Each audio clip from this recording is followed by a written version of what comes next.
Hello everyone, welcome back to my channel. हमने जो series शुरू की थी ऑफेंस अगेंस्ट चाइल्ड, उसका ये पार्ट 2 है जिसमें हम बात करेंगे causes of offence against child कि वो क्या क्या कौन कौन से रीज़न होते हैं जिसकी वजह से चाइल्ड के अगेंस्ट ऑफेंस कमिट किया जाता है। अभी तक आपने मेरे अगर चैनल को सब्सक्राइब नहीं किया तो आप सब्सक्राइब कर दीजिए, साथ ही बेल आइकन को प्रेस कर दीजिए ताकि इसका जब भी नेक्स्ट पार्ट आए तो आपके पास नोटिफिकेशन आ जाए। तो चलिए शुरू करते हैं। पहले हम यूनिट 1 के टॉपिक्स देख लेते हैं कि हम कौन कौन से टॉपिक कवर कर चुके हैं और कवर करेंगे। तो यूनिट 1 का नाम है concept of child and juvenile, जिसमें हमने definition and concept of term child and juvenile हमने कवर कर लिया है।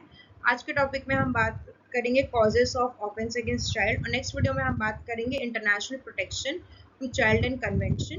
और उसके बाद हमारा यूनिट 2 कंप्लीट हो जाएगा, फिर हम यूनिट 2 की तरफ बढ़ेंगे।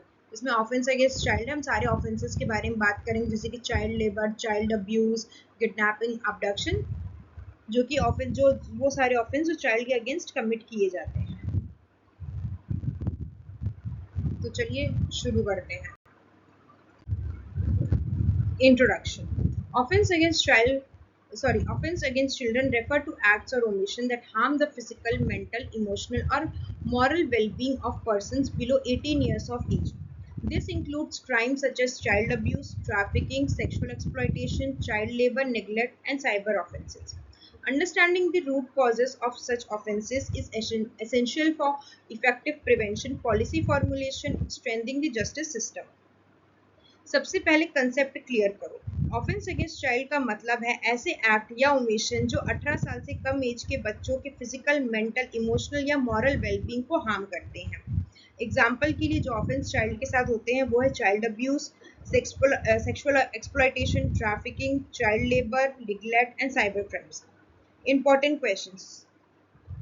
कॉजेज समझना क्यों ज़रूरी है? अगर आप सिर्फ क्राइम देखते हो तो विदाउट कॉज तो आप सिर्फ पनिशमेंट तक लिमिटेड हो जाओगे, बट कॉजेज समझने से प्रिवेंशन पॉसिबल होता है, बेटर पॉलिसीज बन सकती है, जस्टिस सिस्टम इफेक्टिव होता है।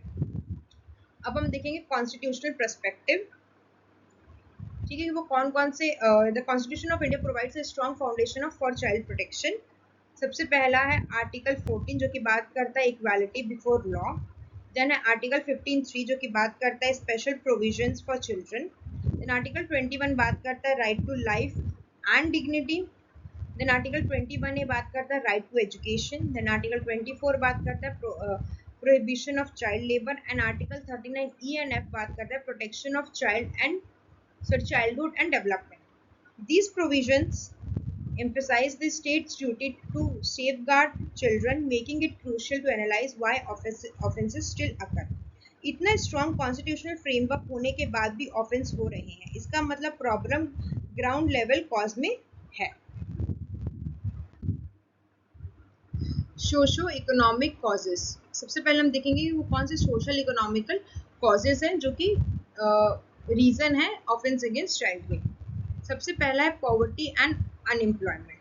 Poverty compels families to push children into labour और unsafe environments. Children become vulnerable to trafficking and exploitation. सबसे फंडामेंटल कॉज है गरीबी, फैमिलीज को मजबूर करती है, चाइल्ड लेबर इंक्रीज होता है और चिल्ड्रन ट्रैफिकर्स के लिए इजी टारगेट बन जाते हैं।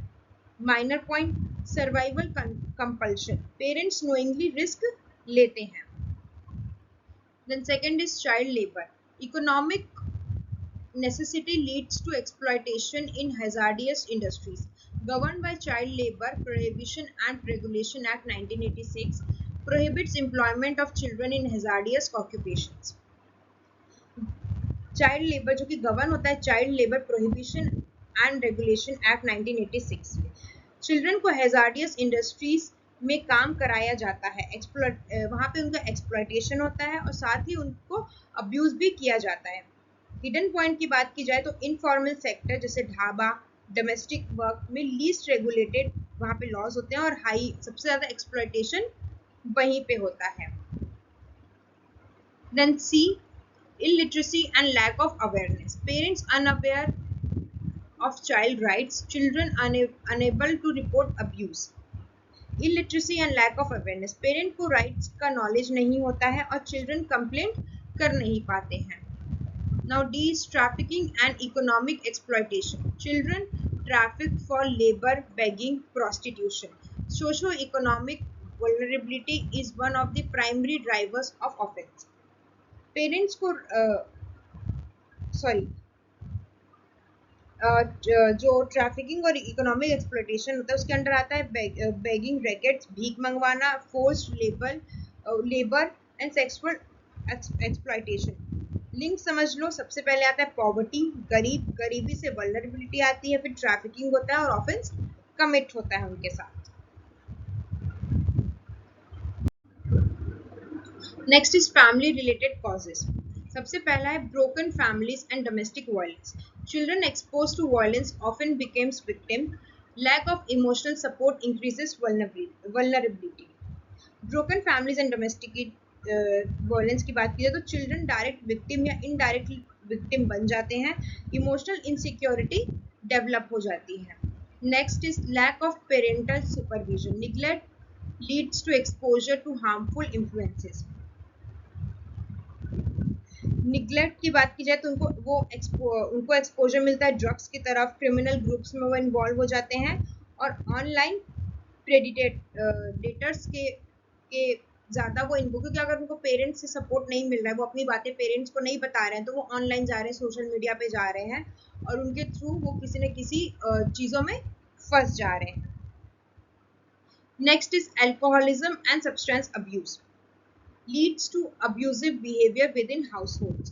पेरेंट्स का कंट्रोल लूज हो जाता है और फिजिकल प्लस सेक्सुअल अब्यूज का रिस्क बढ़ जाता है. फैमिली जो होती है वो फर्स्ट लाइन होती है प्रोटेक्शन की. अगर यही फेल हो जाए तो चाइल्ड मोस्ट वल्नरेबल हो जाता है.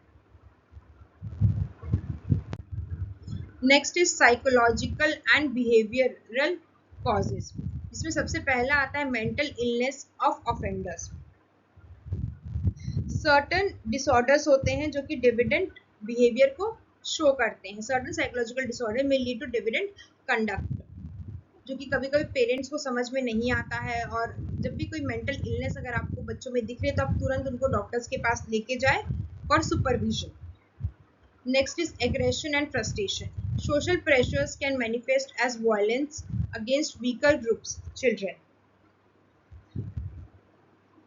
जो सोशल प्रेशर होता है वो एंगर डिस्चार्ज करता है और जो चिल्ड्रन होते हैं वो इजी टारगेट होते हैं वीक ग्रुप के. मतलब अगर आप स्कूल में भी देखो, कॉलेजेस में भी देखो, जो हायर सोसाइटी होती है, जो इकोनॉमिकली बहुत स्ट्रांग होती है, उनके जो बच्चे होते हैं वो जनरली जिनके बच्चे गरीब होते हैं उनको बहुत ही ज़्यादा हरास किया जाता है और मेंटल टॉर्चर भी किया जाता है.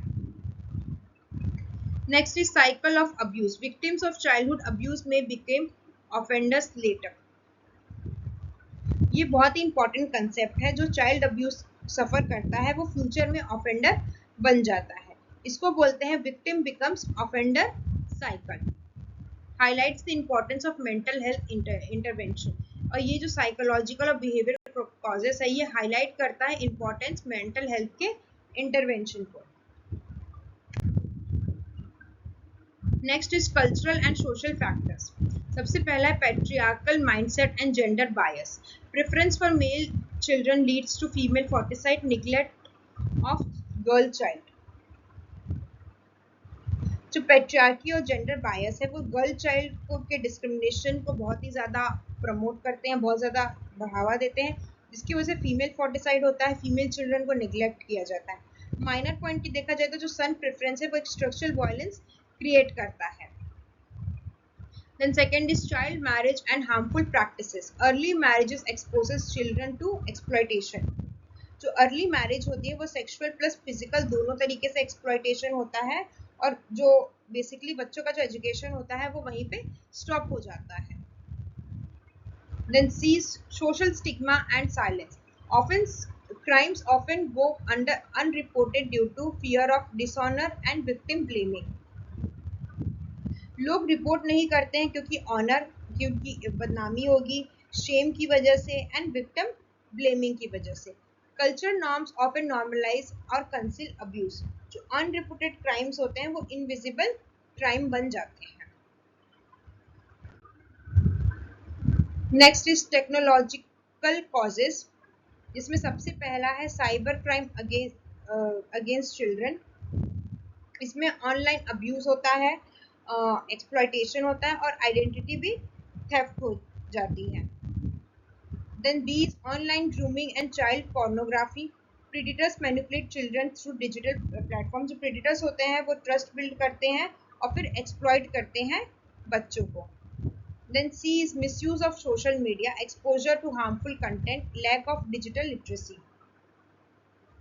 हार्मफुल कंटेंट की तरफ उनको ज़्यादा एक्सपोजर मिलता है और फिर प्राइवेसी भी रिस्क में आ जाती है। और जो बच्चे होते हैं ना वो बहुत ही जल्दी मैनिपुलेट हो जाते हैं, इसलिए क्योंकि उनको क्यूरियोसिटी बहुत ज़्यादा होती है, ये भी जानना है वो भी जानना है, उसकी वजह से ना वो गलत चीज़ों की तरफ लोग उनको बहुत जल्दी मैनिपुलेट कर देते हैं और उनका गलत चीज़ों की तरफ जो इंटरेस्ट होता है वो बढ़ते चला जाता है। Technology has created new dimensions of crime, और जिसकी वजह से टेक्नोलॉजी की वजह से एक नया डायमेंशन क्राइम का भी निकल के आ रहा है। Next is institutional and legal causes. सबसे पहला है weak implementation of laws. Laws exist होते हैं पर इन्फोर्समेंट उनका अभी भी इनएडुकेट है। जैसे कि protection of children from sexual offences act 2012, juvenile justice care and protection of children 2015। ये दो लॉज हैं, लेकिन अभी भी अगर आप देखा जाए इन लॉज होने के बावजूद भी सेक्सुअल हरासमेंट आज भी होता है बच्चों पे। Next is delay in investigation and trial. Justice delayed reduces deterrence. Investigation बहुत ही स्लो होती है और ट्रायल हमेशा डिले हो जाता है। जो क्रिमिनल्स होते हैं उनको डिटरेंस नहीं होता। Then lack of awareness, victims unaware of legal remedies. Victims को पता ही नहीं होता है कि उनके राइट्स क्या हैं। रेलेवेंट लॉज की बात की जाए तो सबसे पहला है protection of children from sexual offences act 2012 जो कि है POCSO, and juvenile justice care and protection of children जो कि एक्ट है 2015। Institutional failure contribute significantly of offences. Law होना इनफ नहीं है, इम्प्लीमेंटेशन इक्वली इम्पॉर्टेंट है। अब हम बात करेंगे role of media and environment. Media का और इन्वायरमेंट का क्या रोल है। सबसे पहला exposure to violent sexual content influence behaviour of both offenders and victims. जो सेक्सुअल और वायलेंट कंटेंट होते हैं वो बिहेवियर इन्फ्लुएंस होता है और नॉर्मलाइजेशन ऑफ वायलेंस हो जाता है। Then B is peer pressure and urbanisation. Migration and urban slums increases vulnerability. Slums जो होते हैं वो माइग्रेशन के थ्रू अनसेफ इन्वायरमेंट में रहते हैं और जो पीयर इन्फ्लुएंस होता है वो भी बढ़ जाता है, जो कि रिस्की बिहेवियर में कन्वर्ट हो जाता है। Environment shapes risk and behaviour patterns. अब हम देखेंगे कुछ लैंडमार्क जजमेंट्स, जो कि जब आप आंसर्स लिखेंगे तो ये बहुत ही ज़्यादा इंपॉर्टेंट होता है कंसेप्ट को समझने के लिए। सबसे पहला केस है सीला बरसे वर्सेस यूनियन ऑफ इंडिया, जो कि आया था कि जिसका डिसीजन आया था 1986 में। इसके फैक्ट्स ये थे कि concern custodial abuse of children. ये जो केस था कंसर्न हुआ था कस्टोडियल जो अब्यूज होता है चिल्ड्रन बच्चों पे, उस पे बात की गई थी। इसका डिसीजन ये आया था कि separate detention and protection from juvenile. Juvenile को एक सेपरेट डिटेंशन और प्रोटेक्शन प्रोवाइड की जाएगी। प्रिंसिपल ये आया था कि state must ensure human treatment. जो गवर्नमेंट है, जो स्टेट है, वो इंश्योर करेगी ह्यूमन ट्रीटमेंट को। Next is Vishal Jeet versus Union of India 1990। इसमें जो इशू रेज हुआ था वो ये था चाइल्ड प्रोस्टिट्यूशन और ट्रैफिकिंग का, जिसमें ये कोर्ट ने ये जजमेंट दिया था कि डायरेक्शंस फॉर रिहैबिलिटेशन और प्रिवेंटिव एक्शंस लिए जाएंगे। प्रिंसिपल की बात की जाए तो state duty to eliminate exploitation. इसमें ये प्रिंसिपल लगा था कि स्टेट की ड्यूटी है कि उसको एक्सप्लॉयटेशन को एलिमिनेट करना चाहिए। नेक्स्ट इज बचपन बचाओ आंदोलन वर्सेस यूनियन ऑफ इंडिया, जो कि 2011 में आया था, जिसमें इशू जो रेज हुआ था वो था चाइल्ड लेबर और ट्रैफिकिंग का, जिसमें ये डिसीजन आया था कि स्ट्रिक्ट इन्फोर्समेंट और रिहैबिलिटेशन मेजर्स को का इन्फोर्समेंट होना चाहिए। प्रिंसिपल की बात की जाए तो child rights must be actively protected. ये प्रिंसिपल इसमें अप्लाई हुआ था कि जो चाइल्ड राइट्स है वो भी एक्टिवली प्रोटेक्टेड होने चाहिए। Gaurav Jain versus Union of India, जो कि केस आया था 1997 में, जिसमें ये इशू रेज हुआ था कि चिल्ड्रन ऑफ सेक्स वर्कर्स, जो सेक्स वर्कर के चिल्ड्रंस हैं उनके लिए बात की गई थी, जो कि कोर्ट ने ये जजमेंट दिया था कि रिहैबिलिटेशन एंड इंटीग्रेशन प्रोग्राम्स उनके लिए रखा जाएगा। प्रिंसिपल की बात की जाए तो equality and dignity for affected children, मतलब जो भी चिल्ड्रन अफेक्टेड हैं या जो सेक्स वर्कर्स के जो चिल्ड्रन है उनको इक्वालिटी और डिग्निटी दोनों मिलेगी। Then next case is Independent Thought versus Union of India, जो कि 2017 में आया था, जिसने इशू रेज किया था marital rape exception for minor wives, जो माइनर वाइफ्स है उनके लिए जो मैरिटल रेप के जो केसेस है उसमें बात हुई थी। Held exception read down for minors, एक एक्सेप्शन हटा दिया गया था माइनर्स के लिए। Principle protection of bodily integrity of minors. Next है कॉन्सिक्वेंसेस ऑफ चिल्ड्रन। सबसे पहला है फिजिकल हार्म, कि जब भी ऑफेंस कमिट होता है चाइल्ड के अगेंस्ट तो उसके क्या क्या कॉन्सिक्वेंसेस होते हैं। तो पहले उनको फिजिकल हार्म होता है, इंजरीज होती है, मैल न्यूट्रिशन हो जाता है एंड हेल्थ डिसऑर्डर हो जाते हैं। देन बी साइकोलॉजिकल ट्रॉमा, उनको साइकोलॉजिकल ट्रॉमा हो जाता है, जैसे कि डिप्रेशन उनको से फेस करते हैं, वो एंजाइटी होने लगती है, और PTSD भी हो जाता है। Then next is social alienation, stigmatisation and exclusion से उनको फेस करना पड़ता है। देन लॉन्ग टर्म इम्पैक्ट जो होता है वो अफेक्ट करता है उनके एंटायर ट्रेजेक्ट्री को, मतलब उनकी जो पूरी लाइफ है, अगर कोई भी इंसिडेंट उनके साथ हुआ है या वो उनको किसी भी तरीके का अब्यूज किया गया है या हरास किया गया है, तो वो जो चीज़ होती है उनको लाइफ टाइम अफेक्ट करती है। नेक्स्ट इज प्रिवेंटिव मेजर्स, कौन कौन से प्रिवेंटिव मेजर्स लेने चाहिए इन सारी चीज़ों को रोकने के लिए। तो सबसे पहला है strengthening legal framework, legal framework को स्ट्रेंथन करना चाहिए, इफेक्टिव इन्फोर्समेंट होना चाहिए चाइल्ड प्रोटेक्शन लॉज का। Then second is awareness and education, legal literacy parents और चिल्ड्रन दोनों को प्रोवाइड करनी चाहिए। देन रोल की बात करें तो role of NGOs and society, community vigilance and support system बढ़ाना चाहिए। Then use of technology, cyber monitoring and reporting mechanism होना चाहिए। Then prevention requires multi stakeholder approach, मतलब ये जो प्रिवेंशन है वो एक तरफ से नहीं सारे तरफ से होना चाहिए, मतलब सिर्फ गवर्नमेंट कोशिश करे और बाकी लोग कुछ ना करें ऐसा तो नहीं हो सकता। तो NGO को अपना काम करना पड़ेगा, पेरेंट्स को अपना काम करना पड़ेगा। अगर आपके आसपास आप देख रहे हो कि किसी चाइल्ड के साथ अब्यूज हो रहा है तो आपको उसको उससे बात करनी होगी, आपको कंप्लेन फाइल करना पड़ेगा। तो ये सारी सबकी ही रिस्पॉन्सिबिलिटी है, किसी एक की नहीं। Conclusion: offense against child are the result of complex and interrelated causes, including social economic deprivation, family dysfunction, cultural norms, technological misuse, and institutional weakness. A purely punitive approach is insufficient. Instead, there is a need for a holistic, child-centric, and reformative strategy integrating. Offence against child एक single factor का result नहीं है, बल्कि multiple interconnected causes का outcome है, जैसे poverty, family breakdown, cultural norms, technology misuse and weak enforcement. इसलिए solution भी मल्टी डायमेंशनल होना चाहिए, जैसे कि legal enforcement, social awareness, economic development and psychological support. Protection of children is not merely a legal duty, but a constitutional and moral duty essential for building just and progressive society. जो protection है children का वो सिर्फ एक legal obligation नहीं है, बल्कि एक कॉन्स्टिट्यूशनल मॉरल ड्यूटी है जो कि एसेंशियल होता है हमारे जस्ट और प्रोग्रेसिव सोसाइटी को बनाने के लिए। आज के लिए इतना ही, मिलते हैं नेक्स्ट वीडियो में। अगर आपने अभी तक मेरा चैनल सब्सक्राइब नहीं किया है तो सब्सक्राइब कर दीजिए, वीडियो पसंद आया हो तो वीडियो को लाइक कर दीजिए। साथ ही कमेंट सेक्शन में अगर आपके कोई भी डाउट्स है तो आप अपने कमेंट सेक्शन के थ्रू आप मुझसे बात कर सकते हैं। साथ ही मैंने इसके डिस्क्रिप्शन में मैंने अपने सोशल मीडिया के हैंडल के भी लिंक दे दिए हैं, तो आप मुझे इंस्टाग्राम के थ्रू भी कनेक्ट कर सकते हैं। मैं आपके डाउट्स ज़रूर क्लियर करूँगी। और बस आज के लिए इतना ही, मिलते हैं नेक्स्ट वीडियो में। Bye bye.